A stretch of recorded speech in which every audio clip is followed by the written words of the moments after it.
Students of 5th standard. चलिए अब हम नेक्स्ट पैराग्राफ पे आते हैं जो कि पेज नंबर 30 में। पेज नंबर 30 में है बी ग्रेटफुल, यानी कि आप बड़े बनिए। किस तरह से बड़े बनेंगे? अच्छे काम करके बड़े बनेंगे।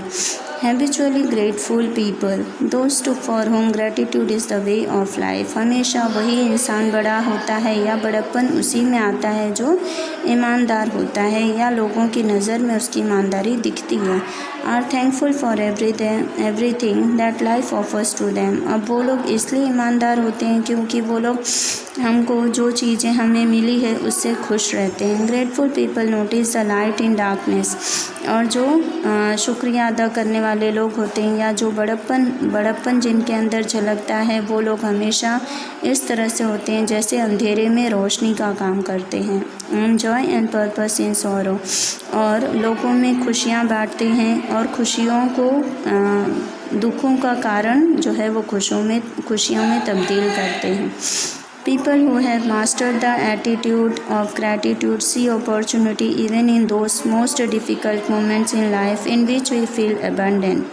अब जो लोग होते हैं जिन्होंने एटीट्यूड यानी अपने अंदर का आत्मसम्मान जो है वो ईमानदारी के बलबूते पे पाया हो या फिर जिसे हमेशा ईमानदारी करने का मौका मिला हो, अवसर मिला हो, वो लोग क्या करते हैं? डिफ़िकल्ट मोमेंट्स यानी कितना भी बुरा टाइम उनके साथ आ जाए या कितना भी बुरे समय से वो गुज़र रहे हों, लेकिन वो अपनी इस विश्वास को खोने नहीं देते। इन विच वी फील अबेंडेंट। और जबकि हम लोग ऐसी चीज़ों से थक जाते हैं, डर जाते हैं, हमें बोझ लगता है, लेकिन ऐसे लोगों को कोई बोझ नहीं लगता। They are also grateful for what others might consider the ordinary and common। वो लोग ऐसे लोगों के लिए भी बड़े बन जाते हैं जिनको ऐसा करना आता नहीं है या जो भी लोग छोटे हमारे जैसे कॉमन लोग, ऑर्डिनरी लोगों के लिए भी वो बड़े बन जाते हैं।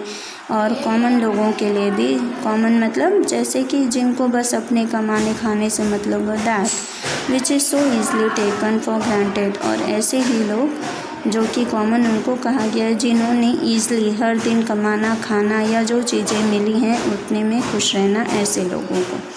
To be grateful is to count your blessings and recognise how beautiful life is even when things are not going quite as planned. अब ग्रेटफुल होने का एक लक्ष्य ये भी माना गया है कि अगर हमारे ऊपर किसी का आशीर्वाद हो या ना हो, चाहे ज़िंदगी में हमारे साथ अच्छा हो रहा हो चाहे बुरा हो रहा हो, लेकिन फिर भी हम चुपचाप जो नियति बनी है उसके अकॉर्डिंग हम चलते रहते हैं, किसी भी चीज़ का शौक नहीं मनाते हैं। Learning to be humble and grateful requires retaining our mind to think about the silver linings in life। अब लर्निंग हम्बल यानी जिसने सच्चाई और ईमानदारी सीख ली है, बड़प्पन आ गया है उसके अंदर, वो लोग दिमागी तौर से भी बड़े हो जाते हैं और वो जैसे कि चांद जो है चमकता रहता है उसी तरह इंसान की ज़िंदगी में भी शाइनिंग रहती है। सिल्वर लाइनिंग्स यानी चांदी की तरह चमक रहती है। For humility and gratitude to affect happiness, it should encompass our attitude and thought।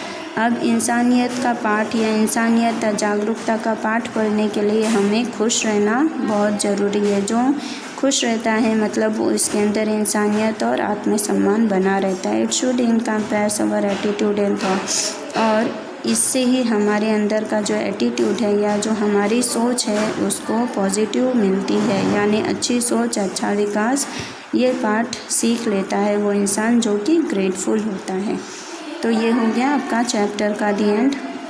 अब यहाँ पे योर वर्क स्पेस में दिया, develop a conversation between Arun and Martin in the following situations. अब हमने चैप्टर पढ़ लिया, चैप्टर में अरुण और मार्टिन के रिलेशंस आपस में कैसे हैं, वो फ्रेंड्स हैं, उन्होंने एक दूसरे के लिए क्या किया क्या नहीं किया, वो सब चीज़ें आपको कन्वर्सेशन जैसे वार्तालाप करते हैं, दो लोगों में बात होती है, उसी तरह से इसमें उसको लिखना है। Arun sees his classmate Martin standing in a corner of the school corridor and crying.